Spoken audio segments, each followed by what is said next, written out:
लेकिन आज इस मामले में सुप्रीम कोर्ट में सुनवाई हुई। सुप्रीम कोर्ट में खुद chief justice of India CJI बैठे थे, उनकी बेंच में सुनवाई हो रही थी। सीबीआई को आज स्टेटस रिपोर्ट रखनी थी, सीबीआई ने आज रिपोर्ट रखी। आपको बताऊं कि सुप्रीम कोर्ट में आज हुआ क्या इस मामले में। सुप्रीम कोर्ट बहुत सख्त है पहले दिन से। सीजेआई की बेंच में सुनवाई हो रही है। चीफ जस्टिस समेत 3 जजों की बेंच ने सुनवाई की। सीबीआई ने सुनवाई से पहले केस की स्टेटस रिपोर्ट सौंपी गई उन्हें। चीफ जस्टिस ने कहा कि डॉक्टरों से काम पर लौटने को कहा जाए। हम जानते हैं कि डॉक्टर 36 घंटे काम कर रहे हैं। मैं खुद एक सरकारी अस्पताल में फर्श पर सोया हूं जब मेरे परिवार के एक सदस्य बीमार थे। काम पर लौटने पर कोई एक्शन नहीं लिया जाएगा डॉक्टर्स पर। इस बीच उनके साथ मौजूद थे जस्टिस जेबी पारदीवाला। उन्होंने कहा कोलकाता पुलिस की भूमिका पर संदेह है।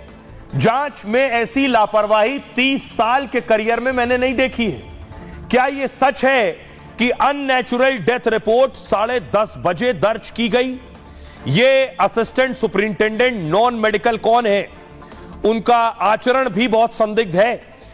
उसने ऐसा व्यवहार आखिर क्यों किया है? बंगाल पुलिस के एएसपी का बर्ताव बेहद संदिग्ध है। सीजेआई ने कहा आरोपी की मेडिकल जांच रिपोर्ट आखिर कहां है? हमें दी नहीं गई अब तक। उन्होंने कहा, इसके बाद कपिल सिब्बल खड़े हुए जो बंगाल सरकार की तरफ से अपनी दलील रख रहे थे। उन्होंने कहा यह केस डायरी का हिस्सा है और इसे जमा किया गया है। सॉलिसिटर जनरल तुषार मेहता ने कहा, जो केंद्र सरकार का पक्ष रख रहे थे, कि हमने 5वें दिन घटना स्थल पर प्रवेश किया। सीबीआई जांच शुरू करना एक चुनौती थी वहां पहुंचने के बाद। यानी सीबीआई जब पहुंची, अपराध स्थल को बदल दिया गया था पूरी तरह से। पहली एफआईआर रात 11:45 पर दाह संस्कार के बाद हुई है। उन्होंने माता पिता से कहा कि यह तो आत्महत्या है।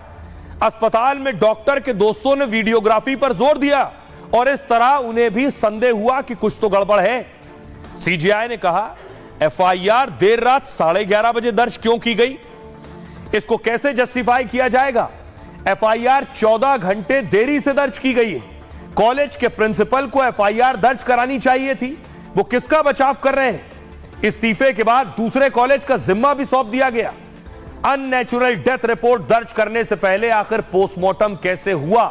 सोचिए जरा, पीड़िता की एफआईआर दर्ज नहीं हुई थी लेकिन पोस्टमार्टम हो गया था।